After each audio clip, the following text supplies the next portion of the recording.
قل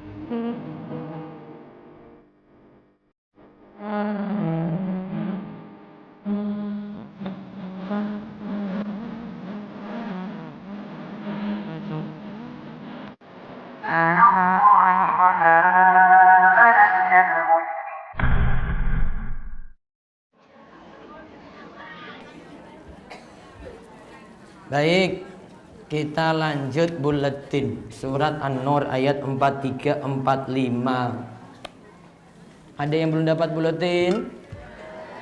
Sampun. Mas coba lihat itu tuh. Coba ngacung yang belum dapat. Ngacung. Ada sisa nggak buletin tadi? Rika. Ranting ke depan dulu.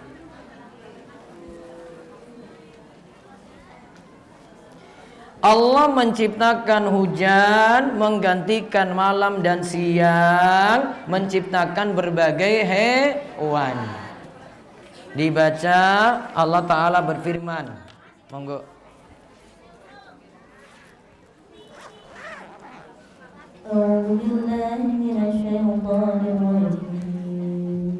Bismillahirrahmanirrahim. Alam tara anna Allah yajzi sahaban thumma yu'allifu bainahu thumma yaj'aluhu rukaman fatara al-wadqa yakhruju min khilalihi wa yunazzilu minas samaa'i min jibalin fiha min baradin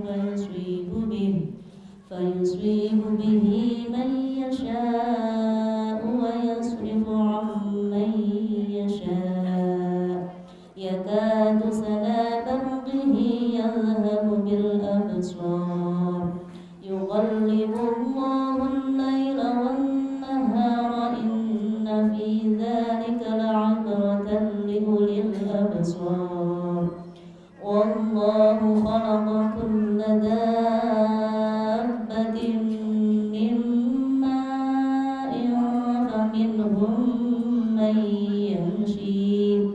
faminhum man yamshi ala batnihi wa minhum man yamshi ala rijlayn wa minhum man yamshi ala arba' yakhluqu Allahu ma yasha' inna Allaha ala kulli syai'in qadir.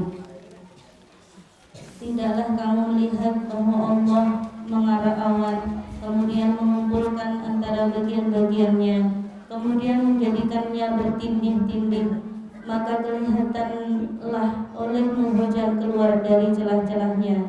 Dan Allah juga menurunkan butiran-butiran es dari langit, yaitu dari gumpalan-gumpalan awan seperti gunung-gunung. Maka ditimpakannya butiran-butiran es itu kepada siapa yang dikehendakinya, dan dipalingkannya dari siapa yang dikehendakinya. Kilauan kilat awan itu hampir-hampir menghilangkan penglihatan. Allah mempergantikan malam dan siang. Sesungguhnya pada yang demikian itu terdapat pelajaran yang besar bagi orang-orang yang mempunyai penglihatan. Dan Allah telah menciptakan semua jenis hewan dari air, maka sebagian dari hewan itu ada yang berjalan di atas perutnya, dan sebagian berjalan dengan 2 kaki, sedang sebagian yang lain berjalan dengan 4 kaki. Allah menciptakan apa yang dikehendakinya. Sesungguhnya Allah Maha Kuasa atas segala sesuatu. Taib, membicarakan tentang hujan, kemarin sudah kita singgung. Lalu nanti tentang pergantian malam dan siang. Nanti ganti malam beralih siang, berarti dingin, beralih panas, panas beralih dingin lagi. Berganti hari demi hari seperti itu Allah ngatur. Terus disebutkan nanti tentang hewan yang Allah itu ciptakan. Baik, sekarang kita lihat turunnya hujan. Dibaca penjelasan ayat. Penjelasan ayat turunnya hujan. Syekh As-Sa'di rahimahullah berkata dalam tafsirnya, Tidakkah engkau menyaksikan dengan penglihatanmu bagaimanakah besarnya kuasa Allah, di mana awan diarak dan itu secara terpisah-pisah, lalu disatukan kembali, akhirnya menjadi bertindih-tindih hingga seperti gunung. Kemudian terlihat hujan keluar dari celah-celahnya, berupa hujan yang lebat. Hujan itu keluar tetes demi tetes secara terpisah. Hujan itu membawa manfaat tanpa memberikan mudarat. Hujan itu mengisi sungai kecil, lalu sungai besar hingga memenuhi lembah. Hujan tersebut membuat tanah jadi subur dengan berbagai tanaman yang indah. Kadang Allah menurunkan butiran es yang sifatnya bisa merusak apa yang menimpa. Hujan itu turun tergantung kehendak Allah, dan Allah bisa jauhkan dari yang lainnya. Akhirnya ada kilauan kilat, awan itu hampir-hampir menghilangkan penglihatan. Nah, lihat awal di sini sebutkan tentang proses hujan itu terbentuk. Awalnya di sini Allah katakan kita disuruh lihat. Kalau kita perhatikan supaya mendapatkan manfaat saking Quran, 3 indera harus berfungsi. Atau 3 alat dalam tubuh kita ini harus berfungsi, baru nanti bisa mempelajari Al-Quran dan juga hal-hal di sekitar kita dengan baik. Ini disebutkan dalam firman Allah dalam surat Qaf. Inna fi dzalika ladzikra liman kana lahu qalbun aw alqas sam'a wa huwa syahid. Sesungguhnya ini adalah pelajaran bagi orang yang punya hati. Orang yang punya hati, aw alqas sam'a, yang pasang telinga, wa huwa syahid, dan menyaksikan. Berarti 3 berfungsi harus di sini ya. 1 berarti hatinya, 2 itu pendengarannya, ya pendengaran, yang ketiga matanya. Maka kalau ngaji 3 ini harus hadir, Bu. Hatinya nggak hadir, pikirnya mikir sapi, ya nggak bisa ngaji. Atau hatinya hadir, matanya nggak hadir, matanya ngantuk. Niki ngantuk boten niki. Ngantuk kepalanya turun. Wah, Ustadz ngomong apa meneh? Terus turun naik. Kok tak tegur iki lho, ngantuk iki lho. Atau hadir terus di situ, lihat namun nggak dengar, ngobrol kanan kiri. Nanya teman ngajine, piye kabarmu? Tanya sapine, tanya utange, macam-macam ditanya. Sesuk kowe rewang apa ora? Mbok ki aku mangkat apa ora ya sesuk ya. Ngobrolnya bukan ngobrol ngaji. Ora disimak. Maka kalau mau fungsi tadi nasihat mau berfungsi, apa yang harus jalan tadi 3 nggih? Apa tadi? Hati, pendengaran, penglihatan. 3 harus ada.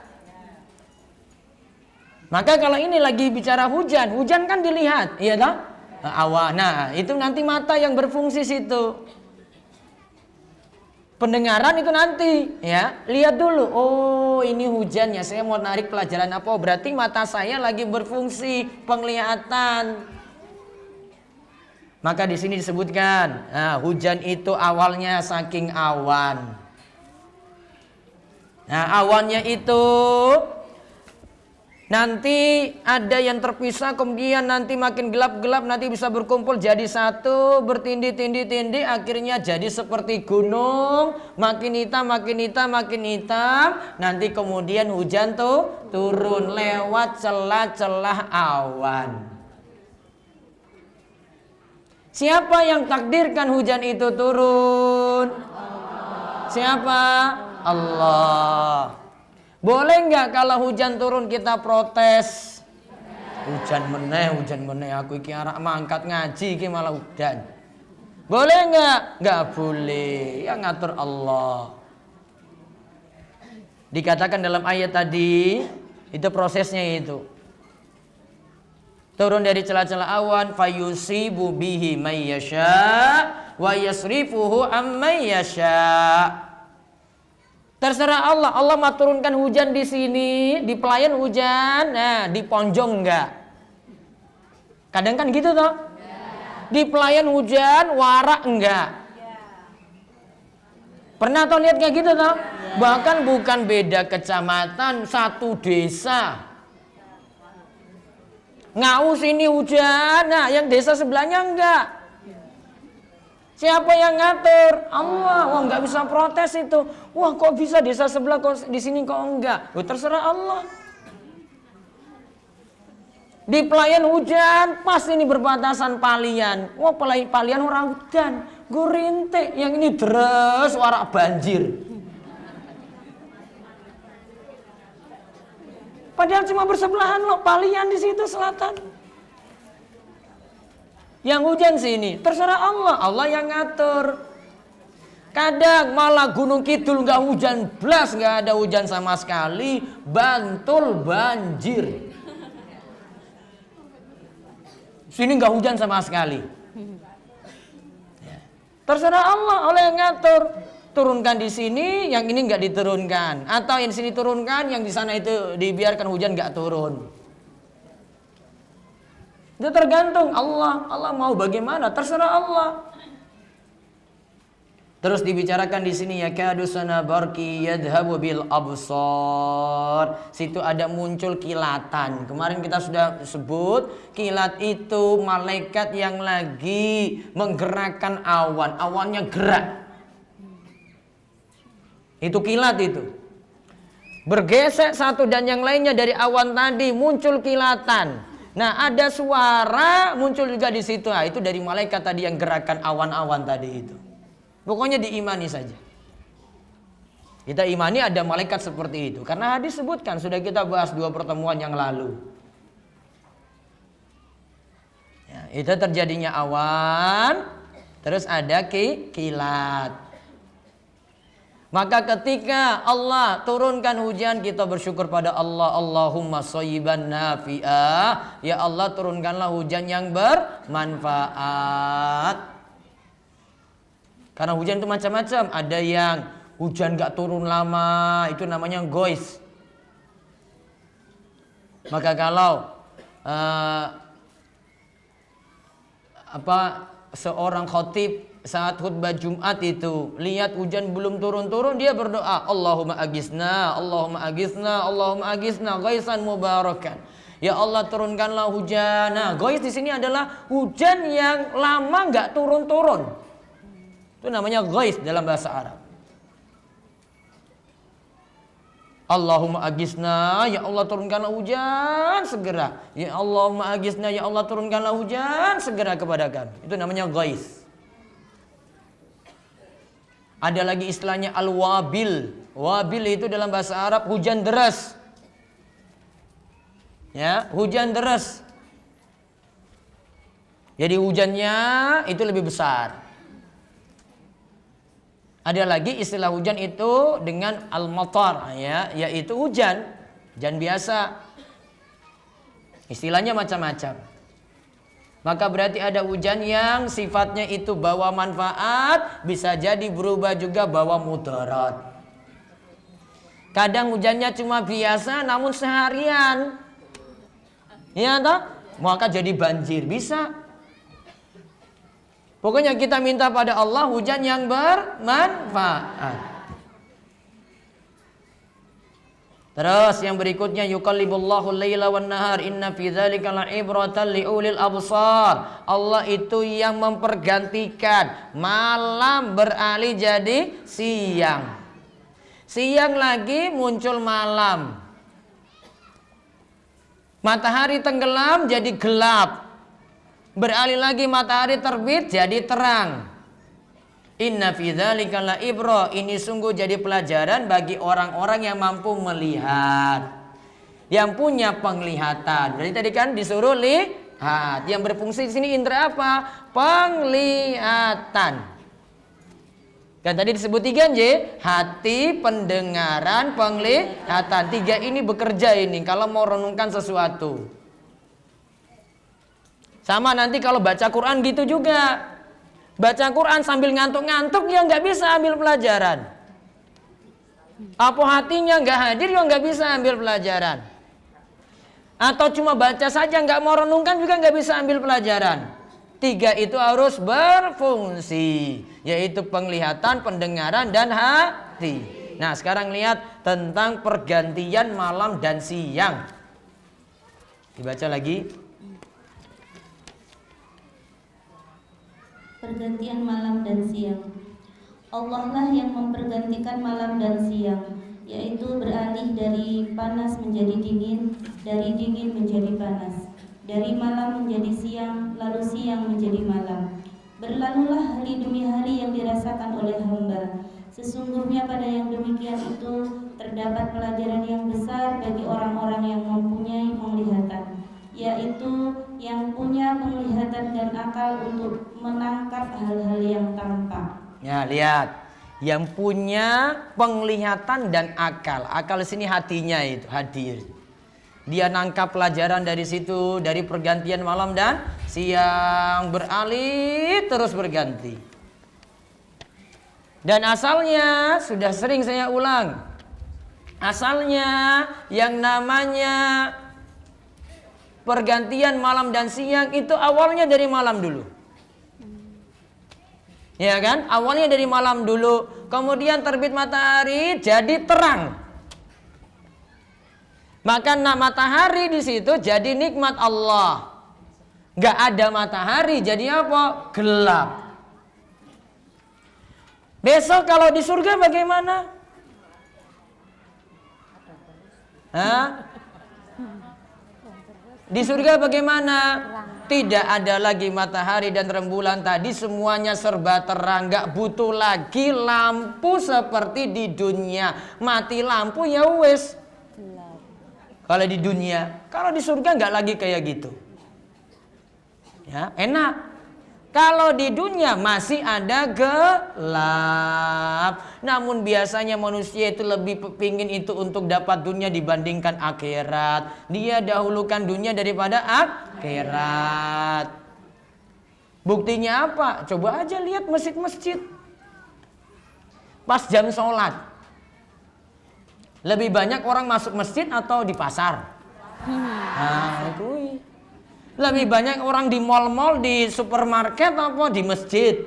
Mal-mal. Apa lagi neng Wonosari itu ya? Kalau neng Warai orang nomol, blas, nggak ada itu. Orang itu apa coba? Molen nih, agar molen nih ya. Orang rampung-rampung bangunannya gur dicor. Itu buktinya kita masih dahulukan dunia dibandingkan akhirat. Makanya Nabi SAW itu katakan manusia itu ada yang sibuk dengan jual beli inah. Wa akhastum aznabal bakar, lalu sibuk dengan hewan ternaknya. Wa raditum bizar', dan dia itu sibuk dengan tanamannya. Pengertiannya apa? Sibuk dengan yang haram, yang riba. Lalu cuma mikir sapinya saja, lalu cuma mikir sawahnya saja. Wa taraktumul jihad, lantas kalian itu tinggalkan jihad. Sallallahu alaikum dzullan, maka siap-siap saja Allah akan timpakan pada kalian kemunduran, kehinaan, kemiskinan. Jadi miskin itu bukan karena masalah utang saja, Bu. Karena terlalu sibuk mikir dunia terus. Wa taraktumul jihad, kalian tinggalkan jihad. Allah timpakan kalian kehinaan hatta tarji'u ila dinikum, sampai kalian mau kembali pada agama kalian. Pengertiannya apa? Kembali mau ngaji, tolabul ilmi. Ini dari warga Gunung Kidul yang hadir sore ini. Wah, itu grup pirang persen coba. Nggak usah jauh-jauh dari pelayan aja lah. Nah, po ngau nih. Coba lihat, berapa persen coba Bunda Roya? Ada sampai 90%? Mboten. Lebih sibuk apa? Mikir sawah, lebih sibuk mikir sapi, lebih sibuk mikir dunia. Nggak akan dunianya pernah beres sampai nanti mau kembali pada agama, mau sadar ngaji. Nanti buktikan sendiri deh. Kalau enggak ya tetap terus miskin, utangnya terus numpuk. Sampai tobat pokoknya. Enggak mau ngaji, enggak akan pernah itu jadi baik itu. Mau apalagi solusinya coba? Kalau kita kembali ngaji, mau kembali sadar agama, mau kembali itu sadar ibadah, nanti kan urusan itu ya tetap dilakukan, ya tetap ngarit, tetap golek pakan, tetap ngurus sapi. Namun kan dia pinter bagi waktu. Oh Ustaz, kan sore ngaji, tak golek pakan pas awan bar zuhur. Iya toh Bu? Itu. Ora gur mikir sapine terus. Sapine ku mati kepiye Ustaz? Ya dikon poso wae iki sapine. Poso pokoke. Apa ujung-ujungnya ya didol wae iki sapine iki gawe masalah. Aku ora ngaji gara-gara sapi. Oh, masalah itu. Wah, kalau saya wis tak dol kuwi sapine kuwi. Untuk ngaji pokoknya. Lebih utama. Biar orang itu maju dari sisi bukan dari dunia. Maju itu agamanya itu berkembang, ibadahnya maju, sholatnya jadi sadar. Mau sadar tepat waktu sholat. Kan kita juga mikir-mikir toh. Kalau lagi pergi nilai orang sakit coba lihat itu, orang pada sholat nggak? Arak neng Bantul apa neng Jogja kuwi pas mulai sholat nggak mampir nggak? Mbuh, orang mampir kuwi paling. Yo Pak supir ya orang manjat ya penumpangnya yo sami mawon. Nggak ada peduli agama itu, nggak ada peduli ibadah. Nggak bilang Pak supir nanti maghrib kita mau sholat di sini berhenti dulu, terus mangkat meneh. Isya, pas Isya berhenti sini nje, mau sholat jamaah dulu. Orang mikir toh? Ngoten. Kuwi sederhana. Termasuk juga pas golek pakan yang Bantul apa ning Yoja coba lihat coba. Ada kayak gitu. Pak sopir nanti zuhur berhenti nje, kita mau mampir di masjid. Pakannya ditinggal wae ora apa-apa. Ada mikir kayak gitu, Bu? Mboten. Oh, Gunung Kidul urung sadar-sadar ini. Sampai tobat dulu baru nanti itu maju, baru utangnya lunas. Sampai mau sadar agama dulu nanti baru masalahnya rampung. Gak mau sadar-sadar gak akan pernah selesai. Ngaji pokoknya tak ngomong apa adanya. Aku ora disogok kok, ora dibayar apa-apa kok. Tak ngomong wae. Sampai tobat pokoknya. Ora tobat-tobat ya wis. Ngomong aku. Ini nggak ada yang ngomong-ngomong saya, ini nggak ada. Nggak ada sponsor-sponsor sini. Yang ngomong aja. Biar masalahnya rampung. Sampai saat ini urung rampung toh. Urung dereng rampung. Ya belum sadar-sadar. Terus baca lagi setelah menyebut perkataan di atas. Setelah menyebut perkataan di atas, Syekh As-Sa'di rahimahullah mengatakan, orang yang melihat Al-Bashir adalah yang memandang makhluk dengan pandangan untuk mengambil pelajaran, merenung dan mentadabburi. Sedangkan orang yang bodoh memandangnya tanpa ada rasa apapun atau pandangan orang ghaflah atau lalai. Layaknya hanya seperti memandang hewan ternak. Nah, kalau orang itu nggak punya ilmu, cuma pandang dunia terus delok sapi, gur ngertinya sapi. Oh, kui sapi, ya wes. Namun kalau orang ngaji dia mikir, oh ini hujan turun, siapa yang ciptakan hujan ini? Nggak mungkin turun begitu saja. Oh hujan ini turun, Masya Allah ini rahmat untuk kita, kita syukuri.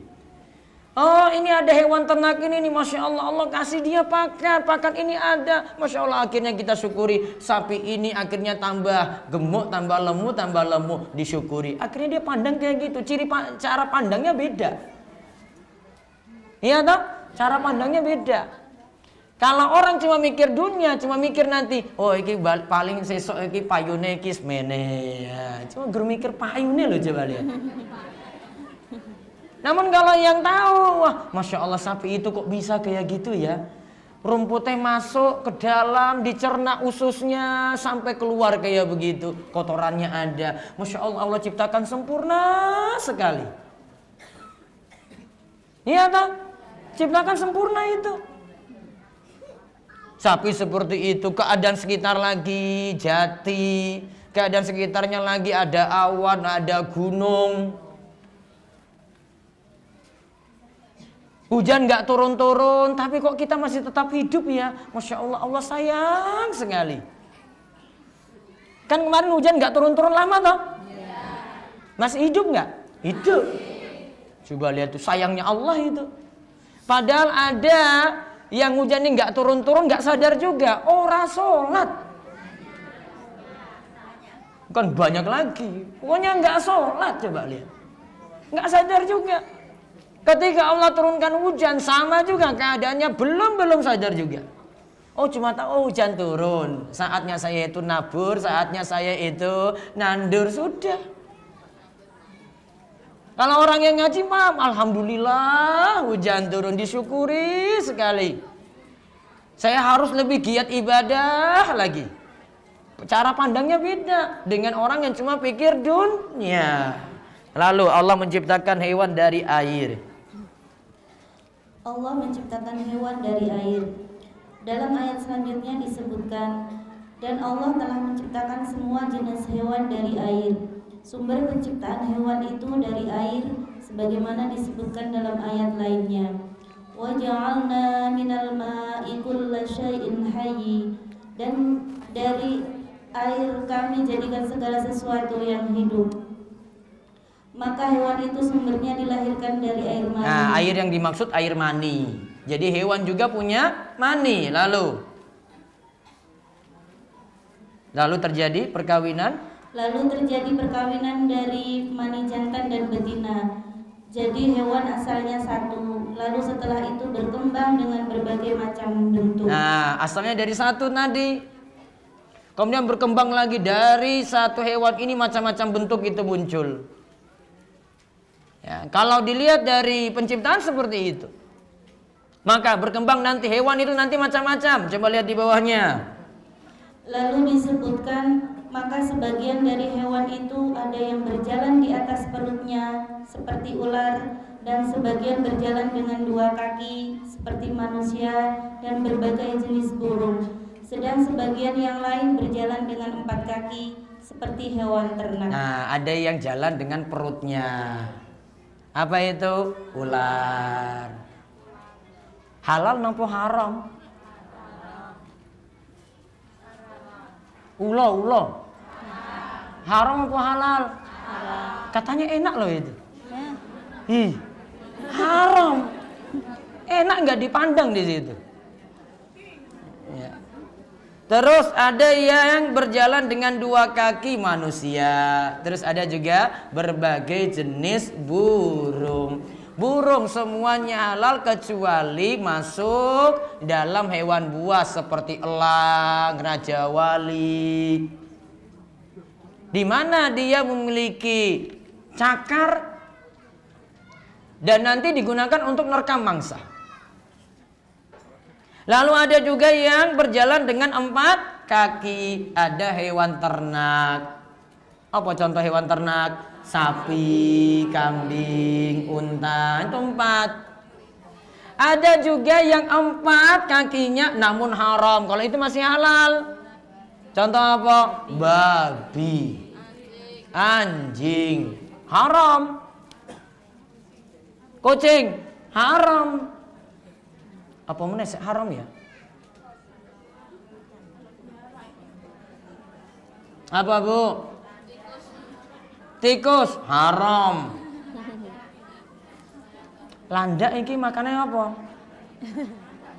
Makanan wong Gunung Kidul ki aneh-aneh tenan iki lho.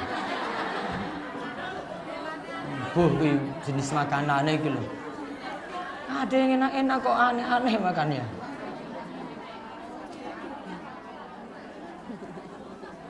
Di sini nggak disebut hewan air. Tidak disebut hewan apa? Air. Kaidahnya untuk hewan air, semua hewan yang asalnya hidup di air semuanya halal.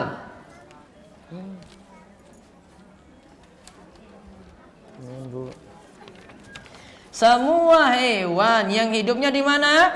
Air. Asalnya halal. Walaupun nanti punya kemiripan nama dengan hewan yang ada di darat. Dalilnya firman Allah Al-Maidah 96, uhilla lakum saydul bahri wa ta'amuhu, dihalalkan bagi kalian buruan laut dan makanan yang berasal dari laut.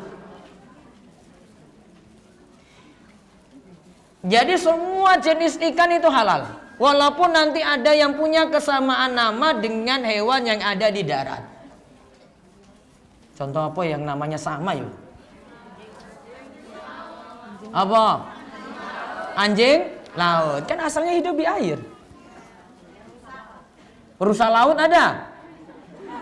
Enggak. Apa? Babi laut ada? Enggak ada. Apa mana? Anjing laut. Tadi sudah. Apa lagi? Apa? Lele? Singa laut. Halal kalau dia di air terus. Kan itu bukan singa yang dicemplungi di air gitu kan, terus jadi singa laut, bukan. Asalnya emang di situ. Airnya di sini terserah air laut maupun air tawar maupun air payau. Berarti lele halal apa mboten? Lele. Kecuali lele yang biasanya pakannya sapi tank. Iya, makanannya najis. Piye makanannya najis ya nak? Nah, ditaruh sapi tank terus jadi lemu, maka lele tadi jadinya lele yang najis, lele yang haram. Oh, wis tahu berarti. Nggak boleh pelihara di situ. Cari pakan yang bersih, cari pakan yang lebih higienis. Ya, cari pakannya seperti itu. Terus yang berikutnya, Allah menciptakan apa yang dikehendakinya. Sesungguhnya Allah Maha Kuasa atas segala sesuatu. Nah, sebagaimana hujan juga asalnya satu, lalu berkembang menjadi macam-macam tanaman. Nah, hujan kan dari atas satu toh.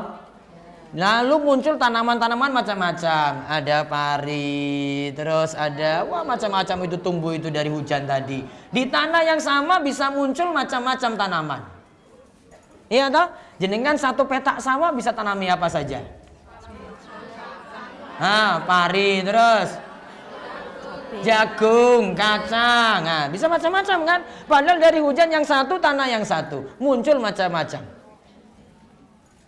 Seperti disebutkan dalam ayat berikut. Dalam ayat disebutkan, wa fil ardi qita'un mutajawiratun wa jannatun min a'nabin wa zar'un wa nakhilun sinwanun wa ghayru sinwanin yusqa bima'in wahid wa nufaddilu ba'daha 'ala ba'din fil ukul inna fi dhalika laayatin liqaumin ya'qilun. Dan di bumi ini terdapat bagian-bagian yang berdampingan dan kebun-kebun anggur, tanaman-tanaman dan pohon kurma yang bercabang dan yang tidak bercabang, disirami dengan air yang sama. Kami melebihkan sebahagian tanaman-tanaman itu atas sebagian yang lain tentang rasanya. Sesungguhnya pada yang demikian itu terdapat tanda-tanda kebesaran Allah bagi kaum yang berfikir. Surat Ar-Ra'd ayat 4 menunjukkan itu dari hujan bisa tumbuh anggur, bisa tumbuh kurma dan tanaman-tanaman yang lainnya. Lalu yang terakhir, ada tempat yang diberi hujan, ada yang tidak. Ada tempat yang diberi hujan, ada yang tidak. Allah berfirman, فَيُصِيبُ بِهِ مَن يَشَاءُ وَيَصْرِفُهُ عَمَّن يَشَاءُ. Maka ditimpakan melimpahkannya hujan itu kepada siapa yang dikehendakinya dan dipalingkannya dari siapa yang dikehendakinya. Syekh Mustafa Al-Adawi mengatakan ada dua tafsiran. Satu, hujan itu diturunkan sebagai bentuk rahmat dari Allah. Hujan ditunda karena sebagai bentuk siksa dari Allah. Nah, yang pertama, hujan turun sebagai bentuk rahmat. Hujan itu ditiadakan, diakhirkan, diundur sebagai bentuk siksa. Karena manusia banyak lakukan kesalahan, dosa, maksiat. Nah itu akibatnya itu hujan nggak mau turun-turun. Allah kehendaki nggak turun sebagai siksa bagi manusia sampai mau sadar. Ustadz, kok di sini banyak maksiat, kok hujan turun? Cuma Allah kasihan pada hewan-hewan ternak. Cuma Allah kasihan pada hewan-hewan ternak. Terus yang kedua pengertiannya, tafsirannya. Hujan besar diturunkan untuk menghancurkan buah-buahan, tanaman, dan pepohonan. Lantas yang lainnya dipalingkan dari hujan besar seperti itu. Nah, fayusibu bihi may yasha, maka ada juga yang ditimpakan hujan besar, tanamannya jadi hancur, buah-buahannya jadi hancur, pepohonan juga jadi hancur. Ada yang diselamatkan dari hujan besar ini. Itu tafsir yang kedua. Kalau yang pertama berarti hujan yang bermanfaat. Kalau yang kedua itu hujan besar yang bawa musibah. Yang kita minta yang mana kalau begitu? Hujan yang bermanfaat atau hujan besar yang musibah? Hujan yang bermanfaat. Makanya kan doanya ketika hujan turun, Allahumma shayyiban nafi'a. Ya Allah, turunkanlah hujan yang bermanfaat. Baik. Nanti bulan Desember itu tanggal pertemuan berikutnya tanggal 7 ya. 7 apa 8? 7. Ya tahu Bu. Sabtu Legi. Terus nanti Sabtu Kliwon berikutnya itu nanti ada bazar. Tanggal 21. Bazar. Ngertos mboten bazar? Apa? Belanja. Maka nanti siapkan duit. Hah? Gratis ora iso. Biasanya dapat kupon. Iya kalau entek, orang entek ya wis. Nanti tempatnya di sana Sabtu Kliwon, nanti selapan lagi. Sabtu Legi tetap masuk seperti biasa. Sabtu Kliwon, nanti wonten bazar sekalian bazare bayar, namun wonten kupon. Engko dinai kupon. Kuponnya paling gorong 1000 wae nih kupon itu. Nanti tunggu belum. Ya. Nanti kuponnya disiapkan sekaligus mungkin tema untuk selapan berikutnya nanti ada tema khusus. Biar nanti bapak-bapak nanti diundang juga mboten Bu? Itu yang Sabtu Kliwon, bapak bisa hadir? Nah bisa. Berarti bapak bisa dapat kupon juga? Hah? Oh nanti lihat situasi. Biasanya saya belanja iki bapak apa ibu-ibu tah? Nah ibu-ibu berarti ibu-ibu aja. Baik, demikian. Sebelumnya ada pertanyaan silahkan. Tanya langsung satu.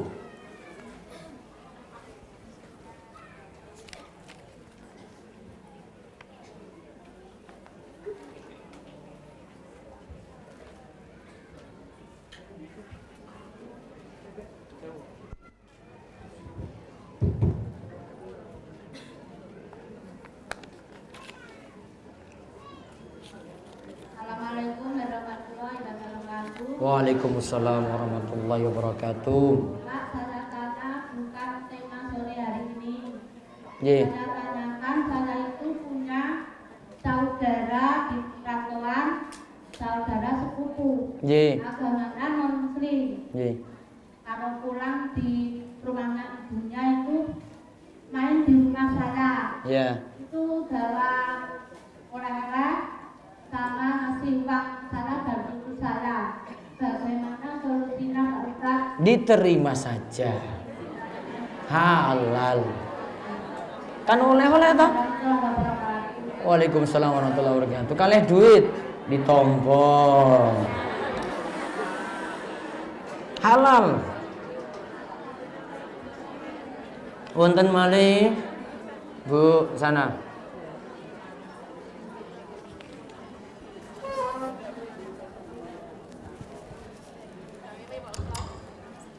Dan sana dulu.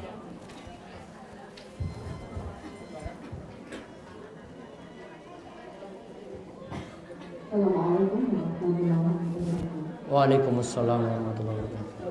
Pak Ustaz, saya mau menanyakan tentang pertemuan yang lalu. Waktu itu Pak Ustaz pernah menjelaskan bahwa sholat itu ada harta. Maksudnya ketika waktu zuhur, saya belum zuhur tapi sejam kemudian saya mau sholat tapi batal itu ternyata saya belum tahu. Terus itu bagaimana cara mengkodok nyaur? Ya, kemudian bagaimana seseorang yang mengalami mens tapi sampai lama itu bagaimana Ustaz? Kalau begini Sampai lamanya berapa hari? hampir 25 hari. Itu gangguan karena suntik KB apa mboten? Pasca KB. Oh, pasca KB setelah itu mensnya terganggu. Iya. Baik. Waalaikumsalam. Waalaikumsalam warahmatullahi wabarakatuh. Tadi misalnya kemarin pernah saya singgung dan ini fatwa sebagian ulama dan lebih hati-hati. Jika masuk waktu zuhur, sekarang jam 12:30. Terus ibu nunda sholat zuhurnya jam 1. Ternyata jam 12:30 mens. Datang bulan. Padahal sudah masuk waktu sholat apa? Zuhur. Maka sholat tadi jenengan sudah kena kewajiban. Maka paling amannya tetap dikodok. Dikodoknya kapan? Setelah suci. Kalau tadi karena gangguan tadi, karena suntik KB, maka biasanya hormonnya terganggu, baru 25 hari baru suci, maka berarti setelah 25 hari. Kalau misalnya mensnya cuma 5 hari, berarti nanti setelah 5 hari baru kodok tadi sholat zuhur. Misalnya sucinya pas ngisa, pas waktu ngisa ya sucinya ya, maka dia segera mandi, sholat isya plus nyaur sholat zuhur. Kodok sholat zuhur yang tadi sebelum 5 hari. Jadi caranya seperti itu. Langsung dikerjakan setelah nanti suci. Cukup sholat zuhurnya saja. Yang setelah haid, yaitu nanti masuk asar, itu nggak dihitung. Yang tadi cukup pas lagi dapat suci, namun jenengan belum sholat, terus tiba-tiba haid. Maka yang dapat sholat dalam keadaan suci tadi diqadha. Pun, taib.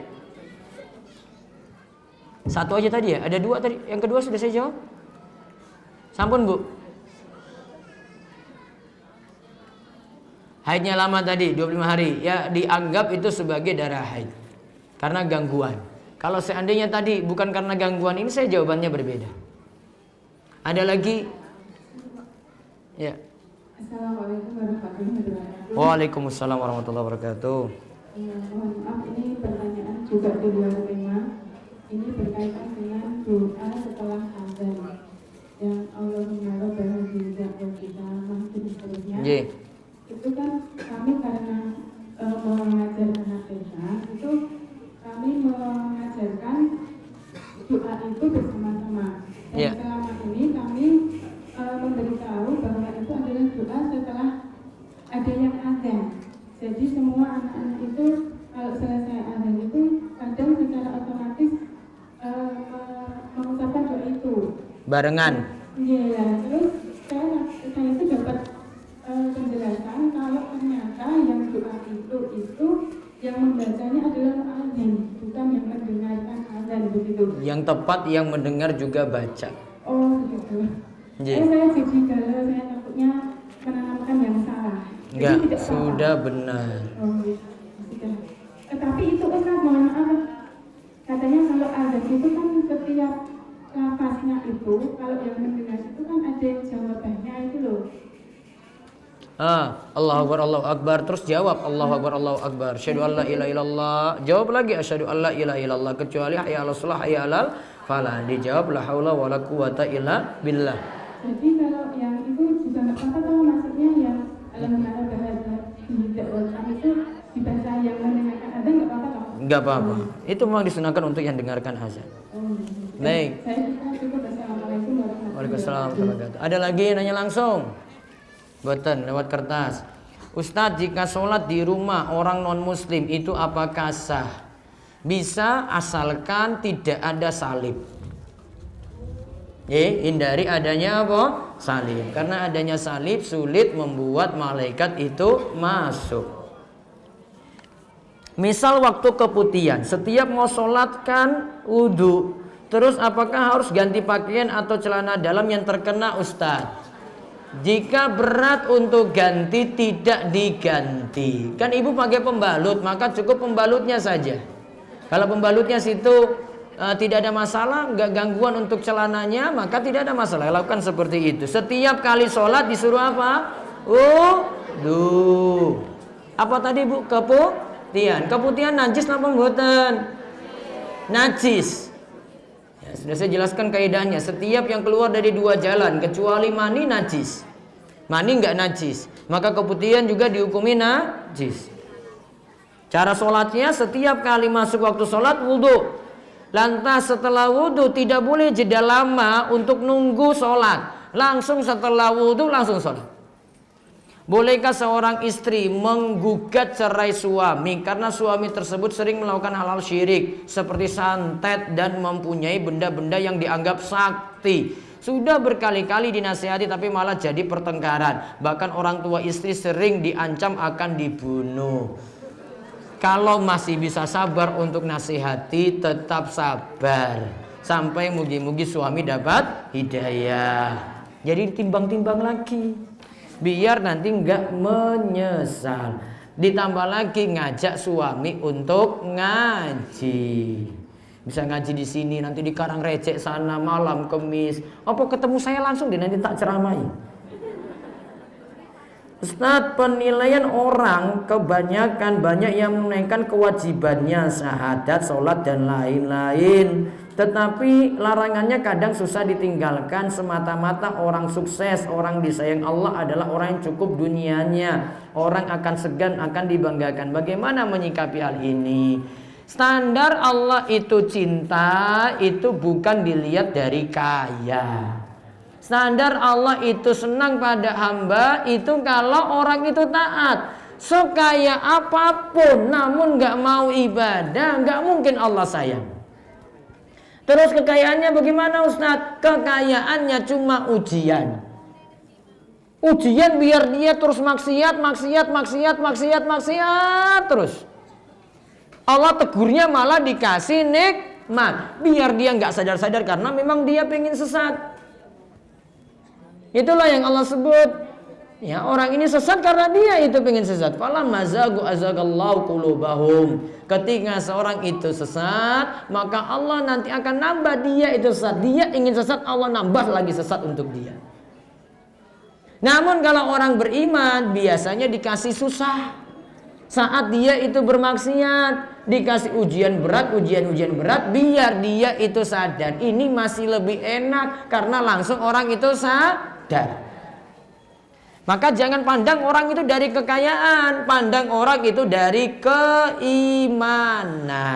Ibadahnya gimana, ngajinya seperti apa, imannya itu bagus enggak. Pandang orang seperti itu, jangan pakai sisi pandang dunia, pakai sisi pandang akhirat. Paham ya? Jadi jangan lihat kekayaannya nggak ada apa-apa. Dia nggak bawa kekayaan sampai kuburan. Ada yang bawa kekayaan sampai kuburan? Emasnya 1 kilo, bawa emas 1 kilo ada? Nggak ada itu. Motornya mewah, motornya puluhan juta, bawa motor sampai kuburan? Enggak.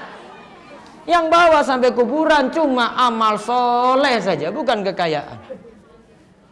Paham ya? Jadi sekali lagi, jadikan standar itu iman, amal soleh. Bukan yang jadi standar itu dunia. Ada orang yang tampangnya biasa, Masya Allah ibadahnya rajin, hidupnya biasa saja. Itu lebih dipandang istimewa oleh Allah dibandingkan dengan orang kaya namun gak pernah tahu ibadah. Paham gak? Nah itu besok Ahad Legi saya kajian di Masjid Agung Al-Ikhlas Wonosari jam 6:30 sampai 6:30. Jam 7 nanti kajian di Balai Desa Pampang Palian sampai nanti jam 9. Bar jam 9 jagung manten. Cukup Ji? Nanti siapkan lagi untuk yang berikutnya saja. Mudah-mudahan Allah beri taufik lan hidayah untuk terus nambah ilmu lan amal dan kita terus diberikan keistiqomahan. Demikian kita cukupkan. Kita tutup kalian doa kafaratul majlis. Subhanakallahumma bihamdika asyhadu an la ilaha illa anta astaghfiruka wa atubu ilaik. Nanti yang belum dapat buku 50 doa, Mas nanti siapkan dulu Mas. 50 doa. Bawa ke sini aja. Nanti di sini Ji, di depan sini. Assalamualaikum warahmatullahi wabarakatuh.